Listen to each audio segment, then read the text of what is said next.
Hi, everyone. It's me, Tim. I've gotten a lot of questions about Fallout 2 and also, especially, why I left Fallout 2 in mid development. I think I'm ready to talk about that, but I'll do that tomorrow because to understand my answer requires understanding a particular context about Fallout, the first one, the base game. Some people call it Fallout 1. I can't call it Fallout 1. It's Fallout. And what I want to talk about today is Fallout was a B tier project at Interplay. I don't know why some people from Interplay deny this. It's not, it, we're not embarrassed. I'm not embarrassed of it. Myself and the team, we like being a B tier project. We liked the fact that we were off in the corner for years with very little adult supervision. I'm convinced that Fallout would not have shipped, or would definitely not have shipped the way it was, had it been more of a, what should I call it, a regularly made, planned, and processed game at Interplay. The the whole thing with how Fallout began, and I've talked about this in other places where Fallout was created because I was playing with engines, and then I bought some pizza and invited people to come talk about settings after hours. I mean, all this was great. It turned out to be great in the long run because not as many people came to that meeting, but the people who did were really passionate about wanting to make a new game. And I think everybody who ended up coming to those meetings ended up on the final team, and we had a great team.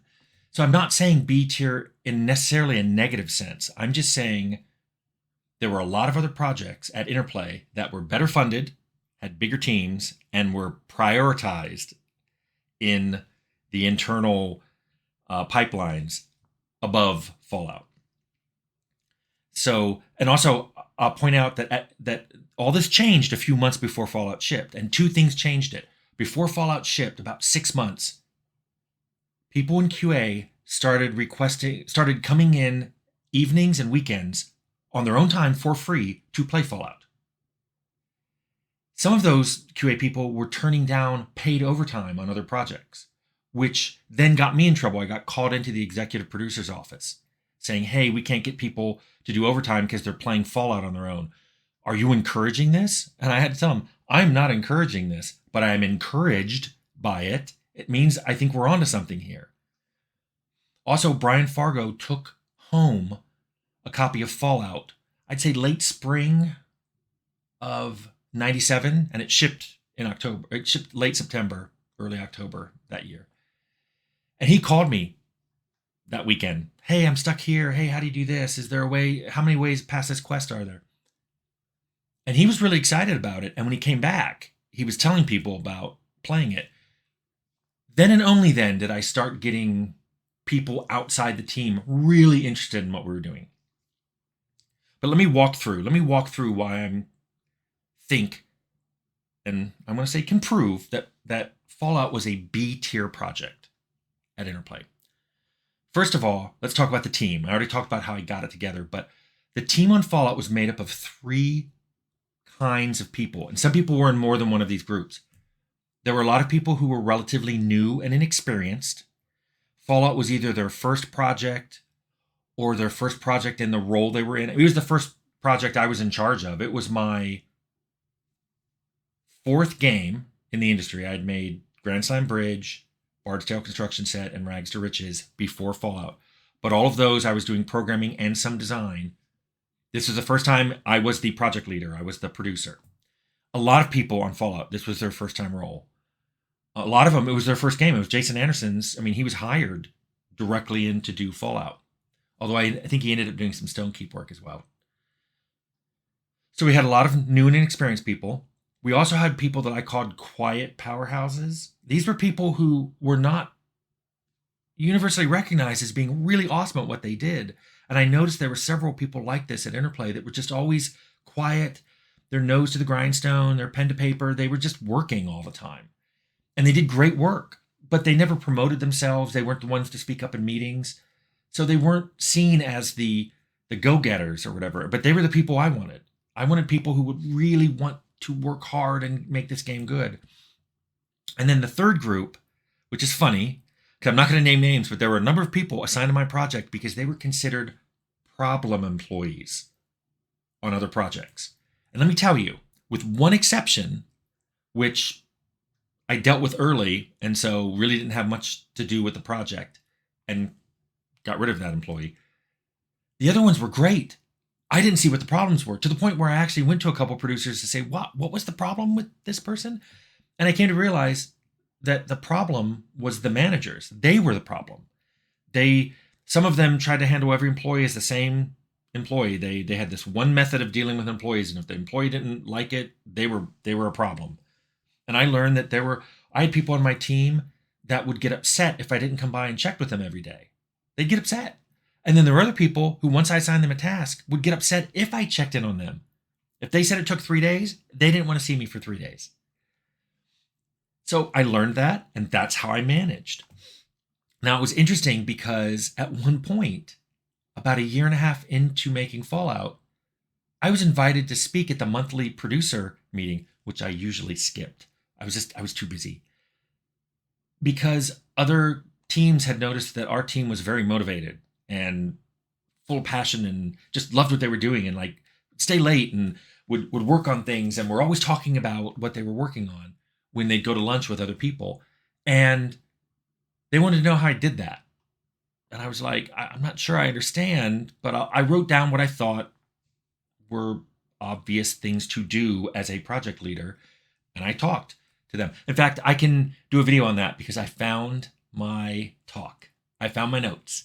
I could do a whole talk on how to motivate a team circa 1995, maybe 96. So anyway, so that was B tier 1. Was our team was not the team other people would have picked, including me.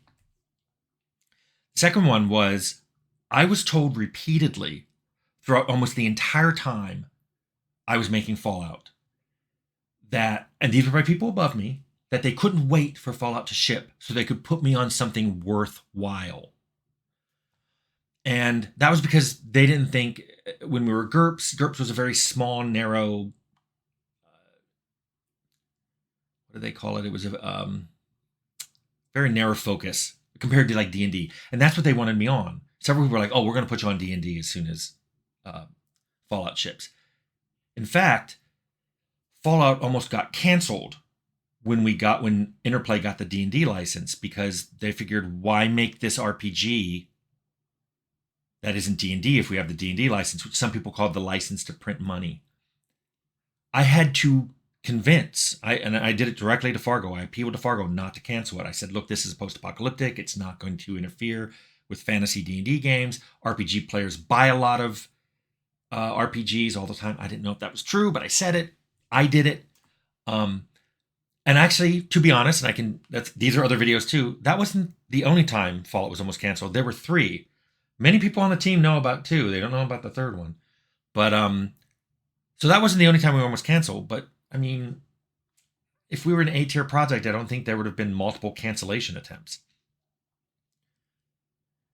The other thing was, when I looked at the other D&D games being made, like Descent to Undermountain, I was concerned. I saw some off design choices being made. I saw team members that fought with each other. I mean, yeah, on Fallout, we discussed things, but these people actually fought. It was weird. They were not making the same game. They were at cross purposes. So that was a strange thing to aspire to be on a team like that. So that was the second thing. So we had team members, and then I was told, hey, just finish this up so we can put you and all these people on something good. The other thing was, I didn't meet with a lot of people until those last few months, which is unusual. I didn't hear from marketing. No one ever asked me to do interviews. We didn't have press coming by. If this was an A-tier game, that would have happened. Instead, what happened was, after Fargo played it and loved it, suddenly marketing's like, hey, what kind of ads do you want? We should get together. We should talk. And I'm like, we ship in a few months. I only remember one ad coming out for Fallout. I've been told there were 2. Okay. So I'm off by a factor of double. But there weren't many. There weren't many reviews or previews, I should say. Basically, there wasn't a lot of knowledge. And I hear a lot of stories about people wandering into a game store and seeing the box and flipping it open because we had that neat hinged lid. And that's how they learned about Fallout. Again, I don't think that would have happened if we were an A-list game. But probably the most important thing is there was absolutely no sequel planned for Fallout. It was always a one-off game. There was no discussion. We didn't put things in the game to make it easy to leverage a sequel. We didn't even think about a sequel until after those two events happened. QA started playing it all the time, and Fargo took it home to play and liked it. Suddenly, people wanted to talk about a sequel. And I was way too busy. I mean, we had already been working 12 and 14-hour days. I didn't have enough time to think about a sequel. So what we did was I said, look, maybe I want to do something else after this because I'm not a big sequel person. And after 3.5 years, I think I might want to work on something else. So they spun up another team to do it. Fergus picked the designer, and I wanted my assistant producer, Fred, to be the producer on it. In fact, and this is a little side story, but I'm going to say it, I house sat for someone else on the team over the July 4th weekend of 97, and I did the team's reviews because we did them mid-year, and I did Fred's review, filled out all the paperwork. The last line on it was recommended promotion to producer on Fallout 2, and I turned all that in. Now, keep in mind, I left. He didn't get processed, and I left shortly into 98. I found out years later that Fred was told I never turned in the paperwork. So, Fred, if you're listening, I turned in that paperwork and recommended your promotion to be the producer on Fallout 2.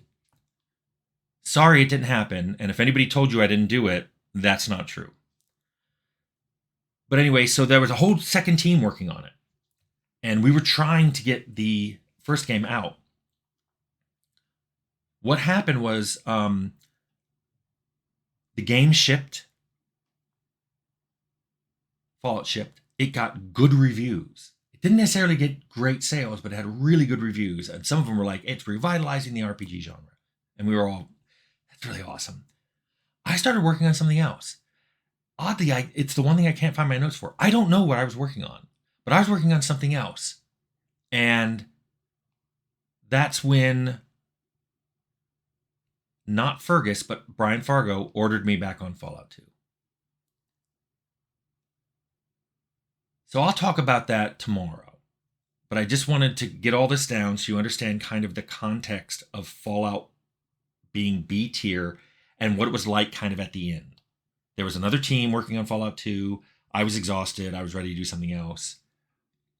For most of this creation, I was told it wasn't worthwhile. And suddenly at the end, it was worthwhile. So it's weird to believe in something all the time that other people only believe right at the end. But that is also something that seems to happen in the game industry.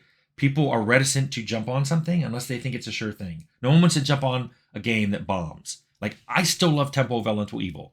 I don't hear a lot of people who worked on it saying that was their favorite game or whatever. I loved it. But after Fallout shipped, suddenly it was everybody's favorite game ever, including some people I had never really seen before. So anyway, that's kind of the context of understanding what making Fallout was like. And tomorrow I'll talk about Fallout 2.